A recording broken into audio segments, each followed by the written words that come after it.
अच्छा, मैं एक आपसे आखिरी सवाल पूछना चाह रहा हूँ कि पाकिस्तान की रिसेंटली एक well renowned university there were number of female students were harassed over there. आप क्या समझती हैं कि बच्चा फीमेल स्पेशली जब हम बात कर रहे हैं कि बहुत सारी फीमेल हैरेस हुई, लेकिन वो अपने पेरेंट्स को उस तरह से बात नहीं बता पाई और पेरेंट्स भी उनके पीछे सपोर्ट नहीं कर पा रहे थे। इस इशू को आप किस तरह से देखते हैं कि बच्चों को स्पेशली ख़वातीन को अपने पेरेंट्स के साथ किस तरह से कम्युनिकेट करना है या पेरेंट्स को अपने बच्चों को किस तरह से सपोर्ट करना है? इसमें मैं सबसे पहले सारी फीमेल्स को एक ये मैसेज देना चाहूँगी कि कोशिश करें कि आप अपने फ़ोन्स में किसी भी किस्म का ऐसा कंटेंट ना रखें जो आगे जाके किसी परेशानी का बायस बने। किसी से आप शेयर ना करें ऐसा कोई मटेरियल जो आगे जाके किसी परेशानी का आप बायस बने। आपने किसी मेल पे ट्रस्ट नहीं करना जो आपकी फैमिली मेम्बर्स के अलावा मेल्स हैं। आपका जो महरम है वो आपका बाप, भाई और बेटा है।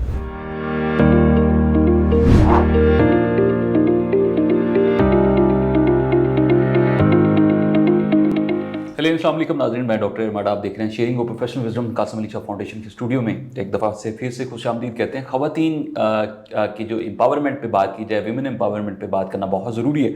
आज इस टॉपिक पे हमने मदऊ किया है डॉक्टर फरीहा तारिक, जो कि हेड ऑफ डिपार्टमेंट है forensic medicine, king Edward medical university. Doctor साहब, बहुत शुक्रिया फॉर द टाइम। ख़वातीन के हवाले से हम स्पेशली बच्चियों के हवाले से हम बात करना चाह रहे हैं कि वो ख़वातीन जो मेडिकल फील्ड में आना चाह रही हैं, डॉक्टर बनना चाह रही हैं, कहीं ना कहीं गवर्नमेंट में तो वो उस तरह से सीट्स नहीं हैं, लेकिन प्राइवेट जो कॉलेजेस अभी करवा रहे हैं, एक तो फ़ीस बहुत ज़्यादा होती है, उनके जो फाइनेंशियल इश्यूज भी होते हैं। प्राइवेट अगर करना चाहती है तो क्या करें? अगर नहीं हो पा रहा, प्राइवेट में एडमिशन नहीं हो पाता, तो फिर उनको क्या करना चाहिए? क्योंकि बहुत सारी ख़वातीन इस शोबे को अडॉप्ट करना चाह रही। Thank you very much for having me. ये आपने बहुत ही इंपॉर्टेंट इशू है जो आज उठाया है। इसमें कुछ बातें मैं आपसे शेयर करना चाहूँगी। सबसे पहले ये तो गवर्नमेंट मेडिकल कॉलेजेस की जो सीट्स है वो लिमिटेड और फिक्स्ड होती हैं। तो जो हमारा एक एंट्री टेस्ट का क्राइटेरिया है, जो लोग उसको पास करते हैं वो गवर्नमेंट मेडिकल कॉलेजेस में उनका एडमिशन होता है और वो अकॉर्डिंग टू मेरिट होता है। So from top merit to जाता है और वो फिर उस तरह अकॉर्डिंगली मुख्तलिफ मेडिकल कॉलेजेस में उनका एडमिशन होता है। दूसरा तरीका जो है वो MBBS करने का ये है कि प्राइवेट मेडिकल कॉलेज में एडमिशन ले लिया जाए। प्राइवेट मेडिकल कॉलेजेस भी बहुत अच्छा काम करें और गवर्नमेंट मेडिकल कॉलेजेस भी बहुत अच्छा काम करें। अल्टीमेटली डिग्री MBBS की मिल जाएगी, प्राइवेट मेडिकल कॉलेज से भी मिल जाएगी, गवर्नमेंट मेडिकल कॉलेज से भी मिल जाएगी, क्योंकि मेडिकल कॉलेजेस जो प्राइवेट काम करें वो भी एफिलिएटेड होते हैं किसी ना किसी यूनिवर्सिटी के साथ। अब यहाँ पे डिफरेंस आ जाता है फाइनेंसेस का, कि जो गवर्नमेंट मेडिकल कॉलेजेस हैं उनके और प्राइवेट मेडिकल कॉलेजेस के फाइनेंसेस में एक ह्यूज डिफरेंस है। एक ज़मीन और आसमान का फ़र्क है। एक की फ़ीस कुछ हज़ार होगी तो एक ही लाखों में होगी पर ईयर की बात करें। और फिर डोनेशन भी ऐड की जाती है ना, जिनको जो क्राइटेरिया पे फॉलो नहीं कर रहे हैं। एग्जैक्टली तो उसमें जो क्राइटेरिया पे फॉलो नहीं कर रहे होते हैं, प्राइवेट मेडिकल कॉलेजेस जो हैं वो उनसे डोनेशंस लेते हैं। उनकी इंटरनेशनल स्टूडेंट्स की जो स्लॉट्स हैं वो सेपरेट होती हैं and the story goes on. So और गवर्नमेंट मेडिकल कॉलेज में क्या होता है, जैसे आप किसी भी अच्छे रिनाउंड गवर्नमेंट मेडिकल कॉलेज में जाके देखेंगे उनके फर्स्ट ईयर या सेकेंड ईयर की जो फीसेज हैं वो मोस्टली जो है वो स्कॉलरशिप पे स्टूडेंट्स पढ़े होते हैं, वो कोई और दे रहा होता है। तो ये एक ह्यूज डिफरेंस है फीस का। अब करना क्या है, पिछले कुछ सालों से पाकिस्तान में ट्रेंड है कि बेटी को डॉक्टर बनाना है या बेटे को डॉक्टर बनाना है। आप इसको शौक कह लें, आप इसको ट्रेंड कह लें। बहुत ही नोबल प्रोफेशन है। इसमें आप यू आर सर्विंग ह्यूमैनिटी, आप लोगों को एलिंग ह्यूमैनिटी को आप रिलीफ दे रहे हैं। एक आप खुद एट पीस रहते हो ना कि आप एक बहुत नोबल काम कर रहे हो और आप अल्लाह के सामने भी सुरखरू होते हो, तो वो उसका एस्पेक्ट जो है वो निगलेक्ट नहीं किया जा सकता। बट हैविंग सेड दैट, अगर आपका गवर्नमेंट मेडिकल कॉलेज का मेरिट नहीं बना और आप प्राइवेट मेडिकल कॉलेज में जाना चाहते हैं एज अ स्टूडेंट, तो उसमें मैं दो बातें कहना चाहूँगी कि जो पेरेंट्स उसको अफोर्ड कर सकते हैं वो ज़रूर जाएं प्राइवेट मेडिकल कॉलेज में। अगर आप 1.5-2 करोड़ रुपया लगा के अपने बच्चे को MBBS कराना चाह रहे हैं, गो फॉर इट, कोई मसला नहीं है। लेकिन अगर आप इतना ज़्यादा अफोर्डिंग नहीं है, जैसे पाकिस्तान की मोस्टली फैमिलीज़ हैं जो मिडिल क्लास हैं या लोअर मिडिल क्लास हैं और वो अपनी ज़मीनें बेच के या माएँ जो अपने गोल्ड की आखिरी बालियाँ बेच के वो फ़ीसें भरी होती हैं और फिर वो फ़ीस हर साल भरनी है, प्लस उस फीस के अलावा अगर आपका बच्चा हॉस्टल में जाके रह रहा है तो उसके एक्सपेंसेस सेपरेट होते हैं। अभी मैं उनके ऊपर बिल्कुल नहीं गई। सो अगर आप अफोर्ड नहीं कर पा रहे तो there is no harm in it कि आप अपने बच्चे को कोई और अच्छी एजुकेशन दे दें और बच्चा उसमें एक्सेल कर जाए। सो इस चीज़ को बच्चे को अपने माँ बाप के साथ और माँ बाप को अपने बच्चे के साथ डिस्कस करने की ज़रूरत है। और आप बच्चे के लिए एक ब्रॉडर विजन रखें कि आपके पास ये और ये ऑप्शंस हैं। अगर आप MBBS नहीं करना चाहते तो आप एज अ सेकेंड ऑप्शन ये प्रैक्टिस कर सकते हो, इस फील्ड में जा सकते हो। बायो के साथ थोड़े से ऑप्शन लिमिटेड हो जाते हैं क्योंकि प्री मेडिक्स में साइंस है, तो उसमें कुछ लोग ये ऑप्शन भी लेते हैं। मैंने कुछ लोगों को देखा है कि वो मैथ्स के साथ रिपीट करते हैं FSC और फिर अपना करियर चेंज कर लेते हैं। And I have seen people excelling as computer experts. I have seen people excelling as engineers. I have seen people excelling as fashion designers. Exactly. बात ये है कि आपने अपनी फील्ड में एक्सेल करना है। बात ये नहीं है कि आपने डॉक्टर बनना है। डॉक्टर्स हैं, बहुत हैं, लेकिन क्या हर डॉक्टर एक्सेल कर रहा है? हर डॉक्टर एक्सेल नहीं कर रहा। तो आप why don't you take it this way कि अपने बच्चों को कहें कि ऑप्शन आपके पास ब्रॉडर हैं, आप एक अच्छी प्रोफेशनल एजुकेशन उनको दें। मैं ये नहीं कह रही कि आप अपने बच्चों को ना पढ़ाएं, मैं ये भी नहीं कह रही कि आप उनको डॉक्टर ना बनाएं प्राइवेट मेडिकल कॉलेज से। मैं ये कह रही हूँ कि अगर आप उनको अफोर्ड कर सकते हैं ज़रूर बनाएं। अगर अफोर्ड नहीं कर सकते प्राइवेट मेडिकल कॉलेज की फ़ीस, तो बजाय इसके कि आप खुद भी मुश्किल में पड़ें, आप अपनी ज़मीनें बेचें, आपने प्लॉट बेचें, आपने जेवर बेचें, उसकी बजाय आपने बच्चे को कोई और प्रोफेशनल एजुकेशन दिलवा दें जिसका उसको बाद में फ़ायदा हो। और अभी दिस इज़ 2023 ना, तो अभी बदलते ज़माने के साथ अभी डायनामिक्स भी चेंज हो गए हैं ना। हर फील्ड में ख़वातीन इक्वली एक्सेल कर रही हैं। वो आर्मी में भी जा रही हैं, एयरफोर्स में भी जा रही हैं, वो इंजीनियर्स भी हैं, कंप्यूटर एक्सपर्ट्स भी हैं, डॉक्टर्स भी हैं, नासा में भी ख़वातीन हैं। So they are everywhere. तो वाई नॉट आप उनका वो जो स्पेक्ट्रम है वही ब्रॉड कर दो और आप उनको बेटर ऑप्शंस दें और आप उनको रोकें ना किसी जगह पे कि इसी शहर से एजुकेशन लेनी है, इधर से बाहर नहीं निकलना। अगर आपके पास ऐसे वसाइल हैं कि आप अपने बच्चे को शहर से बाहर भेज सकते हैं या आप अपने बच्चे को मुल्क से बाहर भेज सकते हैं किसी भी प्रोफेशन के लिए, नॉट जस्ट MBBS, तो I think parents should go for it. उनको इसको कंसिडर करना चाहिए और बच्चों को भी अपना एक ब्रॉड स्पेक्ट्रम थोड़ा सा माइंड में रखना चाहिए। तो बच्चे की मेहनत देखें कि आया बच्चा पढ़ के क्योंकि इस पढ़ाई बहुत ज़्यादा है, MBBS की बहुत सख्त पढ़ाई है। बिल्कुल, ये बड़ा अच्छा आपने पॉइंट रेज किया कि एक सख्त स्टडी है, मुश्किल है। बहुत सारे पेरेंट्स का ये ख्वाब होता है कि उनके बच्चे कहीं ना कहीं डॉक्टर की डिग्री जो वो ले लें और उन पे वो इम्पोज किया जाता है। बहुत सारी हमने स्टोरीज भी देखी, बहुत सारे सुसाइडल केसेस भी देखे, स्पेशली ख़वातीन। एक स्टडी का जो बर्डन होता है, फिर वो अगर डिटेन कर दिए जाते हैं या सप्ली आ जाती है उनकी, तो उसके बाद वो डिप्रेशन एंजाइटी का शिकार हो जाते हैं। आप क्या समझती हैं कि ये जो एक अभी ट्रेंड चल चुका है कि पेरेंट्स का प्रेशर और फिर बच्चा उस तरह से ग्रोथ नहीं कर पाता, स्टडी में आगे एक्सेल नहीं कर पाता, तो इसके बाद सुसाइडल रेशियोज़ बढ़ रही होती हैं, एंजाइटी डिप्रेशन का लोग शिकार हो जाते हैं, स्पेशली ख़वातीन जिस पे हम बात करना चाह रहे हैं कि वुमेन एम्पावरमेंट। तो आपका इस पे क्या टेक? एक जनरेशन थी जिसमें पेरेंट्स जो हैं वो बच्चों को जो भी कहते थे बच्चे उनकी बात मानते थे, उनको डांट डपट लेते थे, सुनाई के मार बार भी खा लेते थे। अब एक और जनरेशन आई जिसके बाद जो बच्चे हैं वो अपने माँ बाप की एक डिफरेंट तरह से बात सुनते हैं। वो मार खाने वाले बच्चे नहीं हैं, वो रिबेल करने वाले बच्चे हैं। और अभी कुछ दिन पहले एक न्यूज़ चली थी कि 11 साल के बच्चे ने खुदकुशी कर ली क्योंकि माँ ने घर से बाहर साइकिल चलाने नहीं जाने दिया। ये रिबेलियस बच्चे हैं, सोचे समझे बगैर। It was a big news. तो अभी पेरेंटिंग जो है ना वो 1990s के या 1980s के पैटर्न पे नहीं की जा सकती। अभी we need to adapt modern parenting techniques. और मॉडर्न पेरेंटिंग टेक्निक्स क्या कहती हैं कि आपने अपने बच्चे के साथ कम्युनिकेट करके, कोऑर्डिनेट करके चलना है। इस तरह से कि आपने उस पर नज़र भी रखनी है, आपने उसकी इमोशंस का भी ख्याल रखना है, आपने उसको प्रेशराइज भी नहीं करना और आपने एक लेज़ॉन क्रिएट करते हुए अपने और बच्चे के दरमियान में आपने बच्चे के मसाइल को एड्रेस करना है। हैविंग सेड दैट, MBBS के अंदर जैसे मैंने आपको पहले बताया MBBS की बहुत सख्त पढ़ाई है, तो ऑब्वियसली सप्लीज आ जाती हैं और सप्लीज आना बहुत कॉमन है।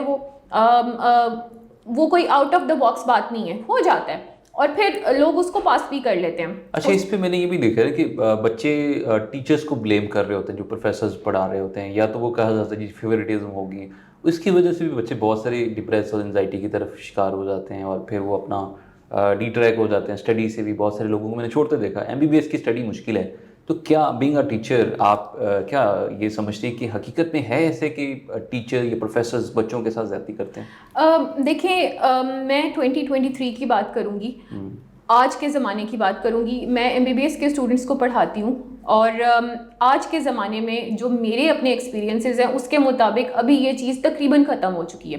उसकी वजह ये है कि बच्चों में बहुत अवेयरनेस है, students are well aware of harassment issues and they will suddenly go to the administration and they will tell कि जी ये टीचर मुझे परेशान कर रहा है, बड़ी उसमें कंप्लेंट्स की जाती है ये बायस टीचर है और फिर एग्जैक्टली स्टूडेंट्स हैं वेल अवेयर।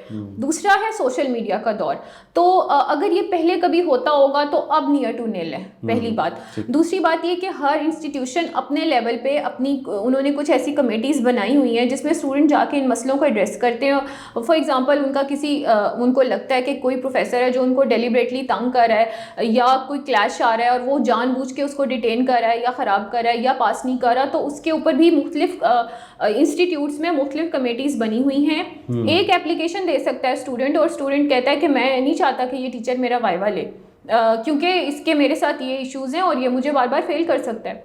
तो वो अब ऐसा भी कुछ इंस्टीट्यूट्स में हुआ है, I won't name those institutes, लेकिन ऐसा भी हुआ है कि एक सिंगल एप्लीकेशन पे कुछ प्रोफेसर्स को डिबार किया गया, ठीक, उनको ब्लैकलिस्ट किया गया and they are not taking vivas any more. So अभी ये अवेयरनेस का दौर है, अभी ये सोशल मीडिया का दौर है। अब उस हद तक जो अगर ये कभी पहले होता था, मैंने अपनी ज़िंदगी में ये नहीं देखा, लेकिन ये एक बात है जो हाईलाइट होती रही है, शायद लोगों के साथ हुआ है, लेकिन अब उस तरह से ये चीज़ें एड्रेस नहीं होती जैसे पहले होती थी। अब इनको एक्टिवली देखा जाता है, इनके ऊपर कमेटीज़ बनी हुई हैं। एक एप्लीकेशन देने की बात है और वो जो टीचर है या जो प्रोफेसर है जो स्टूडेंट्स को तंग कर रहा होता है वो डिबार हो जाता है, he can not take exams, वो वाइवा नहीं ले सकता, वो पेपर सेट नहीं कर सकता, वो एग्जाम में आके नहीं बैठ सकता।